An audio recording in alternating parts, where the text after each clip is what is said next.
Hello faithful viewers and welcome back to another Transformers review. This time we are looking at the first movie Deluxe class, Brawl. Yes, his name is Brawl. But the movie said he was called Devastator. No, the movie's wrong. Devastator is the Constructicon Combiner. This is Brawl, not Devastator.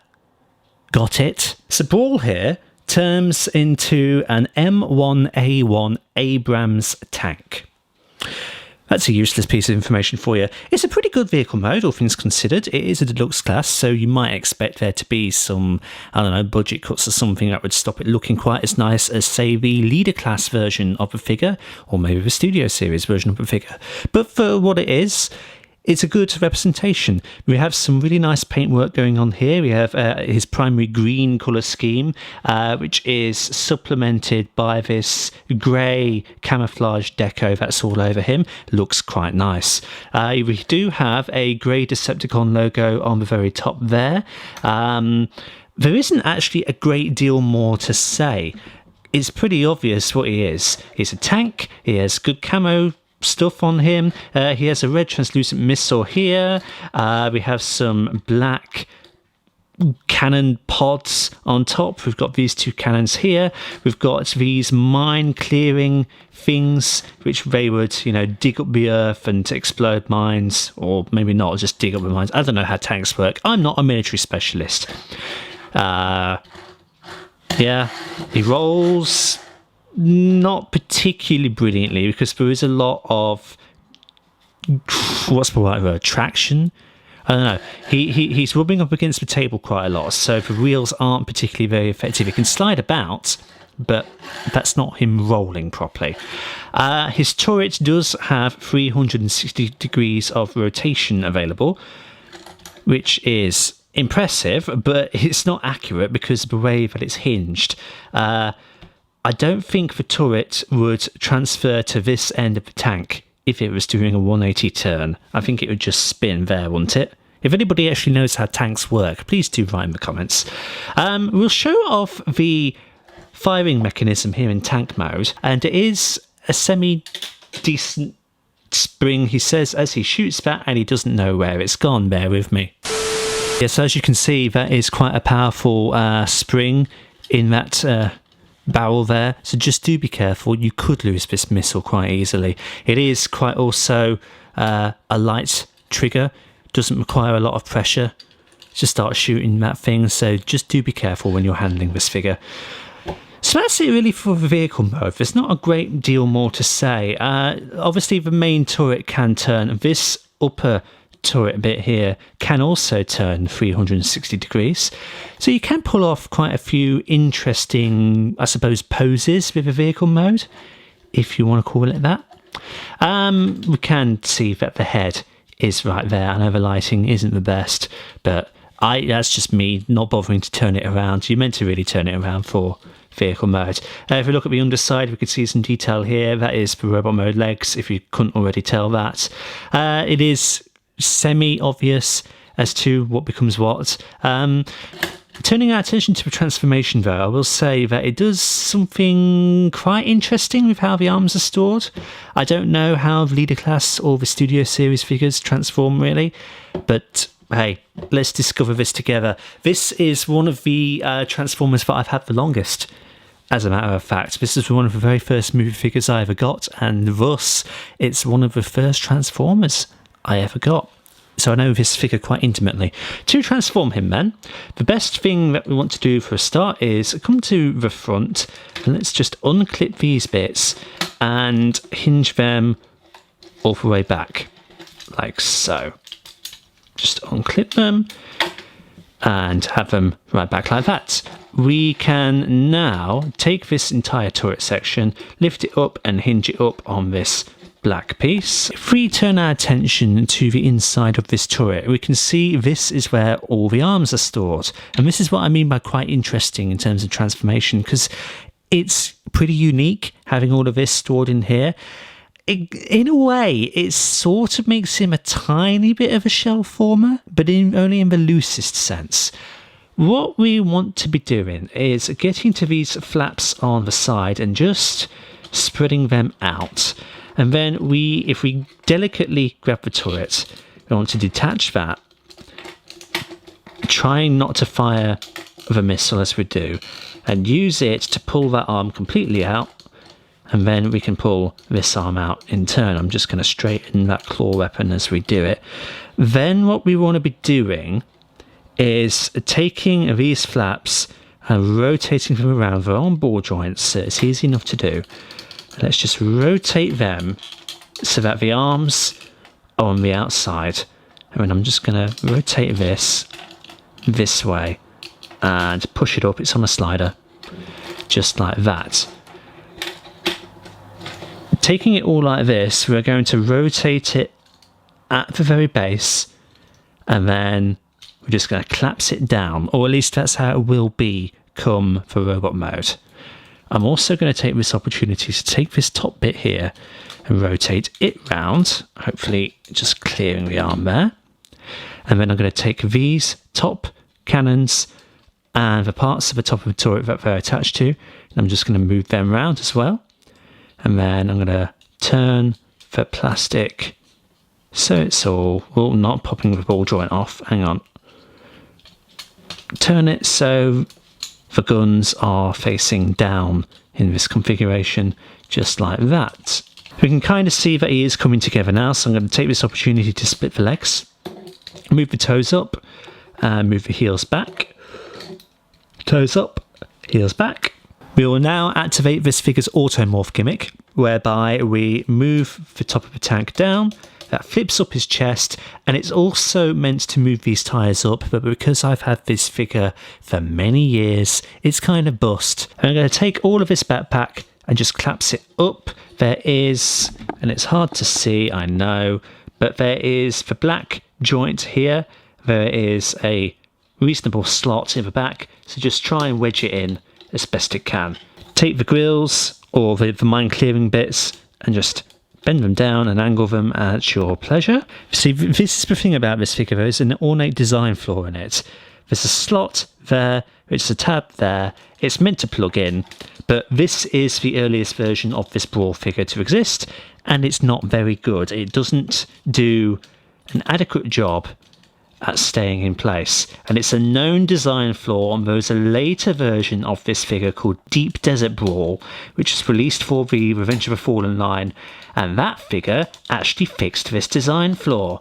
And as you can see right now, I am struggling to get it to tab in, and I don't know why I'm bothering, because it won't stay. So once you've got all of that figured out, this is Brawl in his fully transformed robot mode. It's not particularly movie accurate, is it? Because of this ginormous backpack here, because of this gun turret on his arm, or cannon rather, should I say, rather than gun turret. It's, he is a bit of a messy figure, and it's not helped because this is the original version and it's got that defect in it. It does make him quite a higgledy-piggledy mess.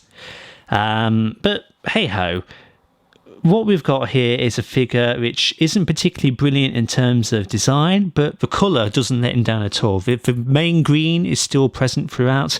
The only real new colour that is presented to us are the gold highlights on both his shoulders and his shins, which just gives him an extra element of flair. I mean, the general design of Brawl is quite unique and it is quite interesting. Just maybe doesn't translate particularly brilliantly in this figure, but you can't knock just the general look of him. He does have a good head sculpt about him. I'm only going to zoom in this far because you know what this camera's like by this point, and he does have some light piping.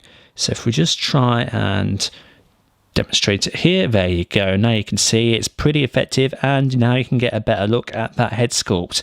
Very nicely detailed. Brawl is very well known for just rocking so many types of weaponry. He's got these cannons up here, he's got these turrets here, he of course has the tank cannon here, he has his handgun right here, he has on this arm a couple of blades, and if you wanted to spin this round, which you can, you could maybe insinuate that to be some sort of gun as well. So he is an arsenal.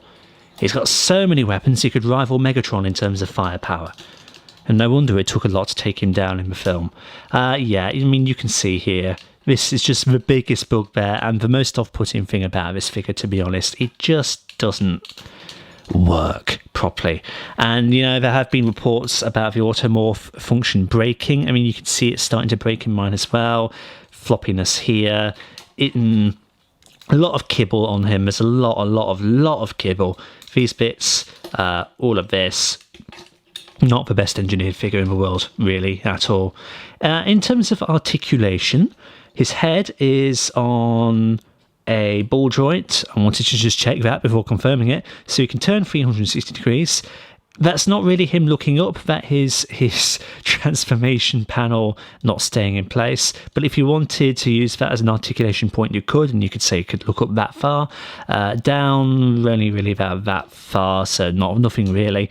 In terms of the shoulders, he can move them 360 degrees round at the shoulder. He can move them up about that far as well, or out that far I should say. In terms of the elbow, he does actually have an elbow joint, and despite what's going on here, it can bend about that far, so that's just under 90 degrees.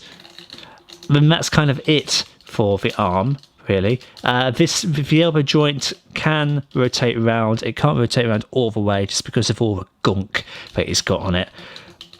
So that's that. I'm going to be fighting with this thing throughout the entire review, I can tell you now. He doesn't have anything at the waist in terms of a spread. What is going on with his backpack? In terms of a spread, about that much.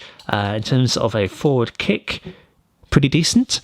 In terms of a back kick, I mean, if I had all of this orientated correctly, still only about that far. In terms of a knee, he does have a knee bent, shockingly.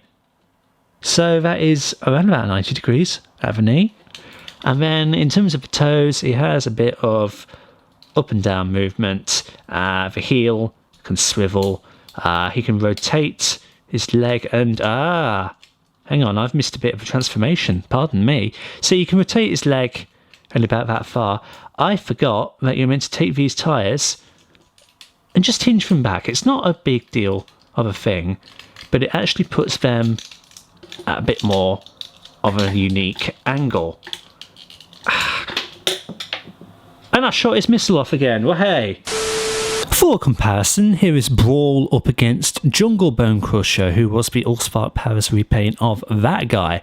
So you can see two Decepticons from the first movie together in all of their glory. Here is Brawl up against fellow Decepticon Tank Demolisher. This is the Energon repaint of him. And here is Brawl up against the Revenge of the Fallen Studio Series Voyager class Megatron, who's also a good representation of the standard leader class size of modern days. So that is the Deluxe class Brawl from the first film.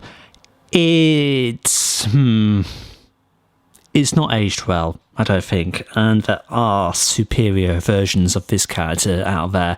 I think I do like the green colour scheme better than the alternative Deep Desert version that exists. There's a Deep Desert version of both this Deluxe class, and there is, I believe, a Deep Desert version of the Leader class figure that exists. Now, one advantage that the Deep Desert version does have is that it fixes this problem with the shoulders. And this ludicrous problem that stops me from completely recommending this figure outright. He's cumbersome. He's a very cumbersome guy, very kibbly. Is quite off-putting, to be honest.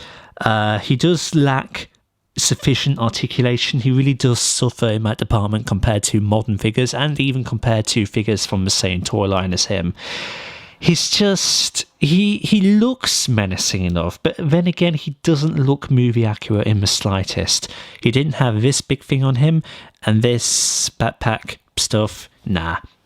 No, so For that reason, I can't outright recommend him. I would say get this guy only if you have, say, budget constraints. I mean, I don't know how much he's going for nowadays. He could be going for quite a lot for all I know. But I would still say maybe seek out I think the Studio Series version is probably the best version of Brawl out there. Certainly the leader class is a fan favourite one. But even then, from my memory, the leader class is a little bit... it's not aged well, particularly. But then again, I've never actually had the leader class, so what do I know? But as for this deluxe version, there's better things out there. He has nice light piping, he has nice paint, he has nice details, he has an interesting enough transformation, but the end product that you see before you, not particularly worth it. Again, if your budget doesn't expand to be able to afford a leader class figure or studio series figure, and you find this one for cheap enough and you really, really, really want a Brawl, then by all means get him. But otherwise, I'd say pass. So that is Brawl. Thank you everybody so much for stopping by and checking out this video. Like and subscribe if you haven't already, and share it around to help out the channel. And until the next time, see you all later.